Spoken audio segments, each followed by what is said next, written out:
Pilih. 1. Menyatakan terdakwa Nadiem Anwar Makarim tidak terbukti secara sah dan meyakinkan bersalah melakukan tindak pidana sebagaimana dalam dakwaan primer. 2. Membebaskan terdakwa oleh karena itu dari dakwaan primer tersebut. 3. Menyatakan terdakwa Nadiem Anwar Makarim telah terbukti secara sah dan meyakinkan bersalah melakukan tindak pidana korupsi yang dilakukan secara bersama-sama sebagaimana dalam dakwaan subsidiar. 4.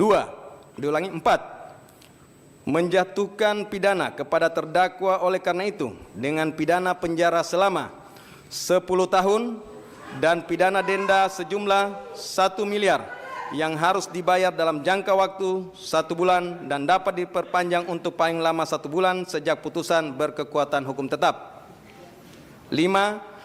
Menetapkan jika pidana denda tidak dibayar dalam jangka waktu yang telah ditentukan, kekayaan atau pendapatan terpidana dapat disita dan dilelang untuk melunasi pidana denda yang tidak dibayar, dan dalam hal hasil penyitaan dan pelelangan kekayaan atau pendapatan tidak cukup atau tidak memungkinkan untuk dilaksanakan, pidana denda yang tidak dibayar tersebut diganti dengan pidana penjara selama 190 hari.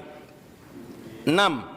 Menjatuhkan pidana tambahan kepada terdakwa berupa pembayaran uang pengganti sebesar 809.597.125.000 rupiah dengan ketentuan apabila terdakwa tidak membayar uang pengganti paling lama dalam waktu 1 bulan sesudah putusan memperoleh kekuatan hukum tetap, maka harta benda terdakwa dapat disita oleh jaksa dan dilelang untuk menutupi uang pengganti tersebut, dan dalam hal terdakwa tidak mempunyai harta benda yang mencukupi untuk membayar uang pengganti, maka diganti dengan pidana penjara selama 5 tahun.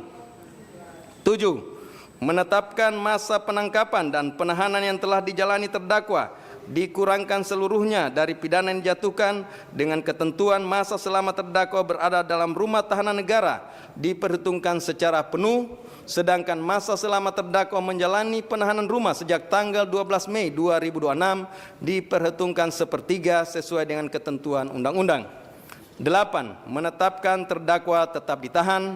9. Menetapkan barang bukti berupa barang bukti dokumen sebanyak 66 item sebagaimana tertuang dalam berkas perkara dipergunakan dalam perkara lain atas nama terdakwa Juristan daftar pencarian orang.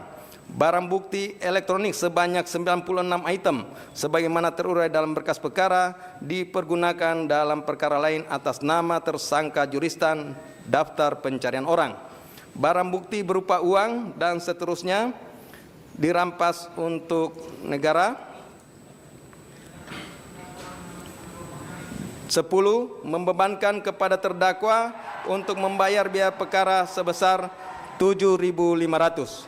Demikianlah diputuskan dalam sidang permusawaratan Majelis Hakim Pengadilan Tindak Pidana Korupsi Pengadilan Jakarta Pusat pada hari Selasa tanggal 23 Juni 2006 oleh Purwanto S. Abdullah SHMH selaku Ketua Majelis, Sunoto SHMH, Erusman SHMH, dan Hakim ad hoc Tindak Pidana Korupsi Mardiatos SHMKN, Andi Saputra SHMH masing-masing sebagai anggota, yang diucapkan dalam sidang terbuka untuk umum pada hari ini Selasa tanggal 30 Juni 2006 oleh Hakim Ketua dengan dampingi hakim anggota tersebut dibantu oleh Bobi Iskandar Dinata SHMH sebagai panitera pengganti, dihadiri oleh penuntut umum dari Kejaksaan Negeri Jakarta Pusat, terdakwa dengan didampingi para advokat atau penasihat hukumnya. Silakan duduk kembali.